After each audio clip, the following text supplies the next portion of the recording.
Assalamualaikum warahmatullahi wabarakatuh. Semoga kalian selalu sehat dan diberikan semangat untuk mengikuti pembelajaran setiap harinya.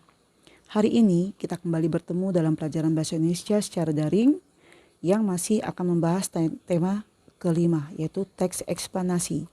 Sebelum belajar, kita berdoa dulu ya, supaya pembelajaran kita diberikan kelancaran. Berdoa dimulai. Selesai. Nah, anak-anak, hari ini kita akan bahas tentang struktur teks eksplanasi dan langkah-langkah menulis teks eksplanasi. Silakan disimak video berikut. Struktur teks eksplanasi. Yang pertama, identifikasi fenomena, merupakan pengenalan ya dari fenomena yang akan kita bahas. Kedua, ringkasan kejadian. Ketiga, ulasan.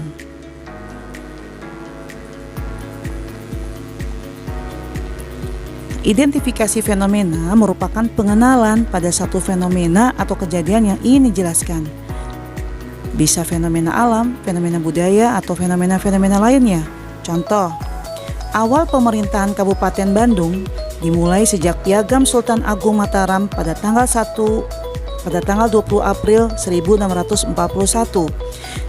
Tanggal tersebut ditetapkan sebagai Hari Jadi Kabupaten Bandung.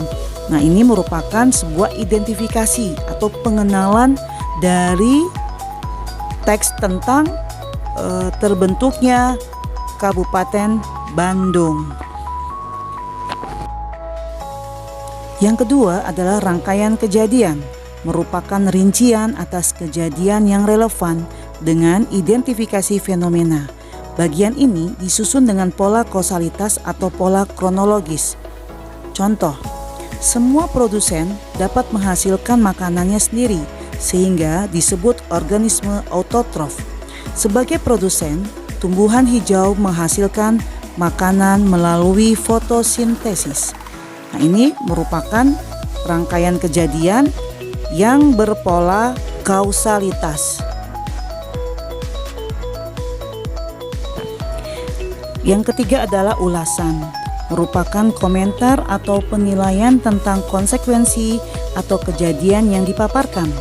Ulasan sering disebut juga dengan simpulan.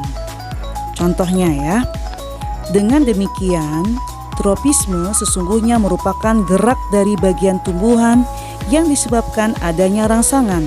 Hal itu ternyata berbeda dengan gerak pasti. Arah gerak tropisme bergantung pada arah datangnya rangsangan. Langkah menulis teks eksplanasi. Ya, yang pertama, menentukan topik yang menarik. Di sini semakin bagus dan menarik topik kita, maka semakin banyak atau berminat orang untuk membacanya. Nah, ini tergantung dari kejadian apa yang sedang menarik, dan tentu ketika menuliskannya juga harus dengan topik atau tema yang kita kuasai. Dan usahakan untuk aktual atau yang terbaru yang memang sedang ada fenomenanya saat ini. Yang kedua, menyusun kerangka teks, mengembangkan topik utama ke topik-topik yang lebih spesifik. Jadi tadi topiknya besar gitu ya, maksudnya temanya terlalu luas. Nah, kita akan menguraikannya ke tema-tema atau ke topik-topik yang lebih spesifik, yang lebih sederhana lagi dan lebih mendetail lagi. Topik ini disusun berdasarkan urutan kronologis atau kausalitas. Kemudian mengumpulkan bahan atau bisa juga mengumpulkan pendapat atau fakta-fakta yang ada di lapangan. Pendapat di sini pendapat dari ahli tentunya ya, orang yang menguasai tentang fenomena yang sedang kita bahas. Atau bisa juga kita menggunakan observasi lapangan atau studi literatur. Studi literatur maksudnya membahas dari buku yang kita jadikan sebagai acuan. Yang keempat, mengembangkan kerangka yang telah menjadi teks eksplanasi. Nah, mengembangkan kerangka yang sudah ada sehingga teks eksplanasi kita ini menjadi lebih luas, lebih maksimal isinya, dan disusun secara lebih lengkap dan utuh. Bagaimana anak-anak? Apakah kalian semakin jelas dengan pembahasan kita kali ini?